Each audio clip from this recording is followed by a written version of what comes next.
the ultimate therapist is your own presence. You can always check in with it. So then we went on to include some philosophy with the world consciousness, or aware of experiences, not only world consciousness, but any experience, being within the bubble of experiencing, the bubble of consciousness.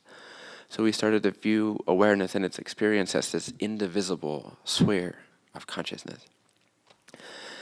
And the line representing the natural state where if awareness is not as absorbed with its perceptions, but more absorbed with its own presence, it just sort of is. It flatlines, but not in a flat way, just in a very present way. But it's more like straightforward. It's just present. It's less complex. It's just simple, present, here and now, awareness aware of itself, existence aware of its own existence.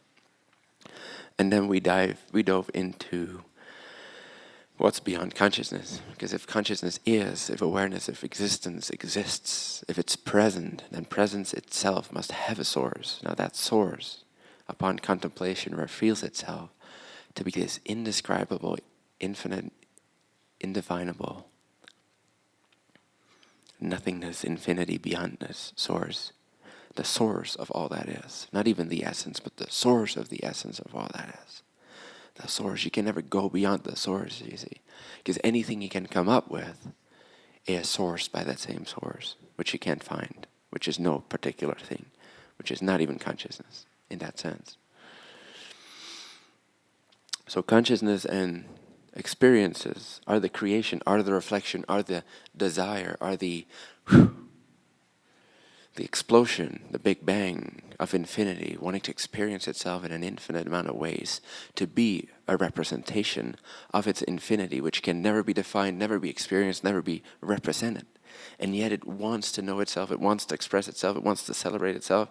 Because it is infinite, one of its options is to celebrate itself and experience itself and reflect back to itself. Because it's infinite and it's nothing, it is every possible reality. Therefore, we are here. We are the celebration of all that is. Or all that is the celebration of the one beyondness, the one source, the one absolute.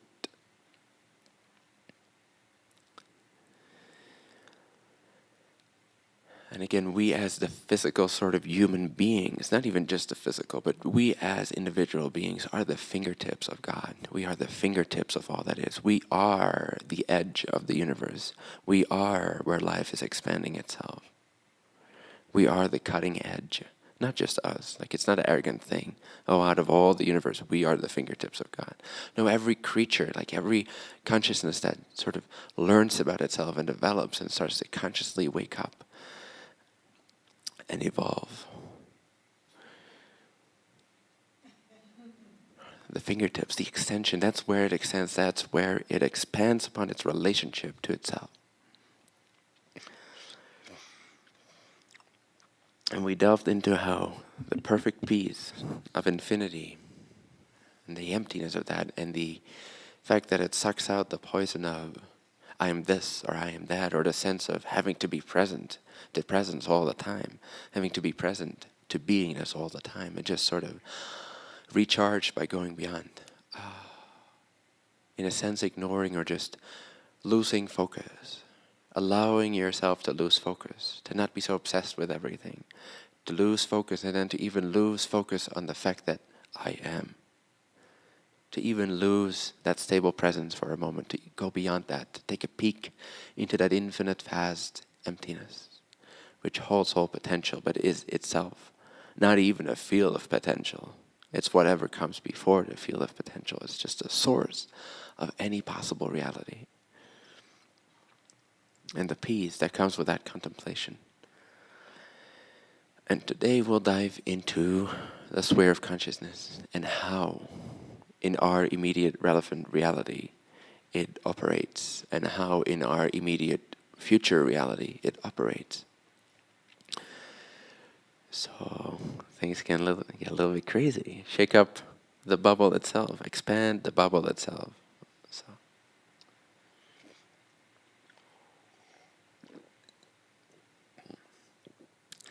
Now, philosophy only wouldn't do any justice to your experience. So if I describe things from my experience, if I describe the way I view how reality is sort of structured, in a sense, how it operates, it wouldn't do you any justice if you didn't realize that in the end, your experience is created by your beliefs. So before we start to get into the fancy, fun stuff, I want to emphasize that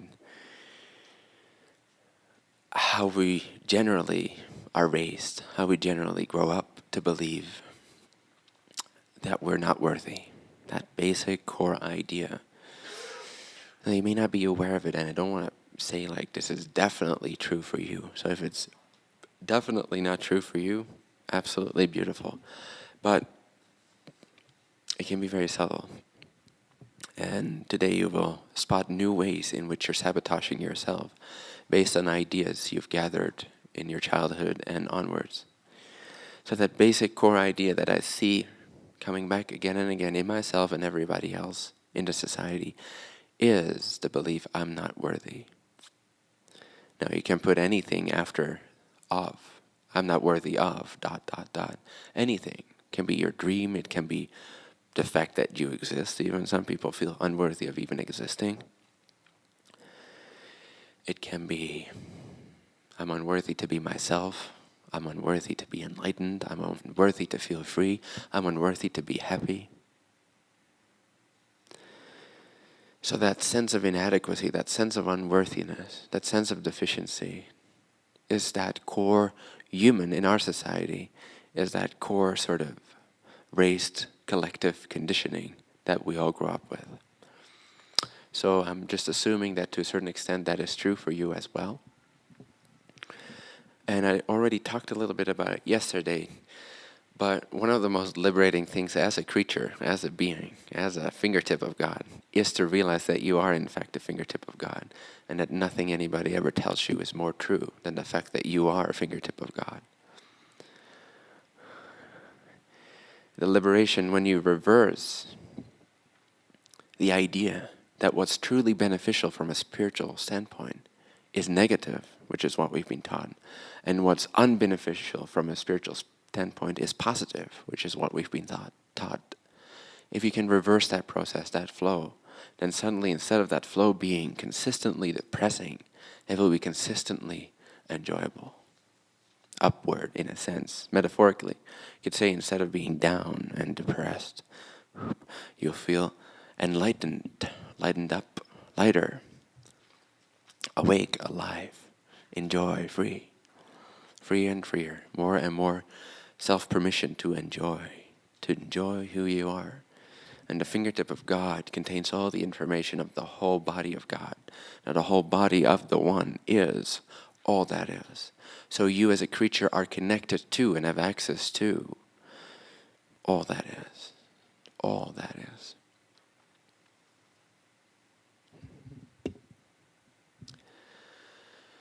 Reversing the process takes awareness of the process, first and foremost. Does anybody recognize the following belief or statement?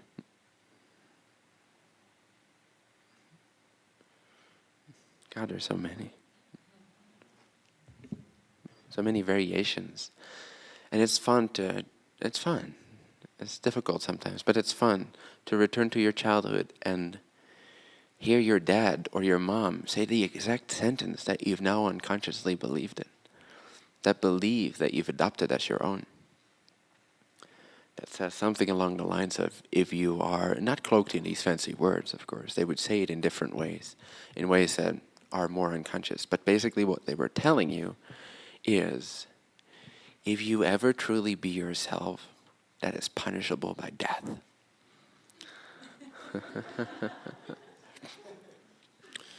You will hang on the cross if you be yourself. If you truly be who you are, you're never going to receive any love. You're going to be an outcast. You're not going to be accepted. You're not going to be normal. You're going to be crazy. You're going to be delusional. You're going to be naive. You're going to be a dreamer. You don't want to be a dreamer. Punishable by sin and death. They probably told it differently, but Bless your heart if they told it in exactly these terms.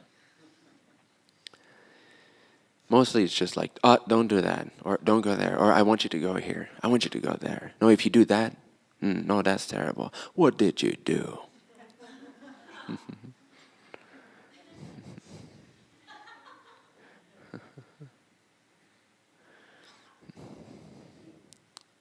Did you enjoy yourself? Shame on you. You followed your bliss? Oh, what am I going to do with you? You're such a disappointment. Did you know your mother carried you for 9 months? And this is what you give us? This is the shit you pull on us? You know how much your education was, and now you throw it all away? What do you have to show for yourself? God, you're so stupid.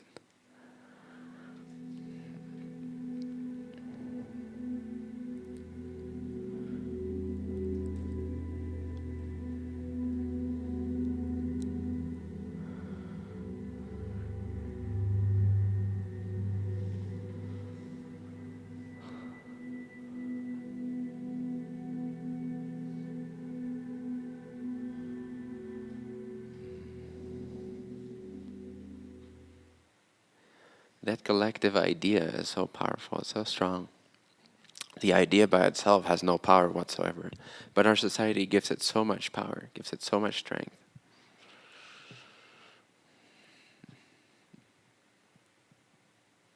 If you just behave, if you just act like everybody else, you got your pass to be loved. You got your pass to exist a moderately mediocre, seemingly okay existence. But don't go beyond what's considered normal. If you go even one step beyond what's considered normal, you'll fall out of grace. You'll fall out of grace. The grace of your parents, the grace of your teachers, the grace of your friends, the grace of the media, the grace of your elders, the grace of your peers, the grace of your schools, the grace of your employers, or employees.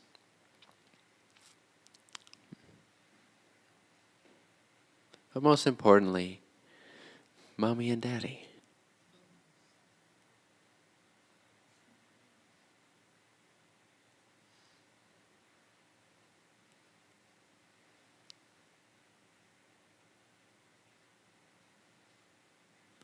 So everybody has a variation of that they can recall or sense into now. Sweet, heal it. Let it be there. Give it love. Be there for your past self as you are now, wise and trusting as you are now. Time travel for a moment. Time travel back to those moments where you first encountered those sentences, those teachings, when you were first confused about doing what felt right wasn't right, and doing what felt wrong seemed right.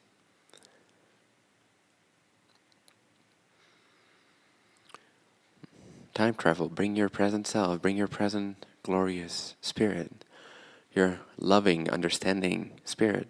Bring it to that moment, to a moment in your history, in your past, where you were taught something idiotic like that. Something completely out of alignment with all of existence. Where you first believed something that was completely isolated and out of alignment with all of existence. And now, knowing more of yourself as all of existence, with that presence, bring that presence, that comforting allowance, that love, that clarity, that worthiness, bring that energy to that past experience, to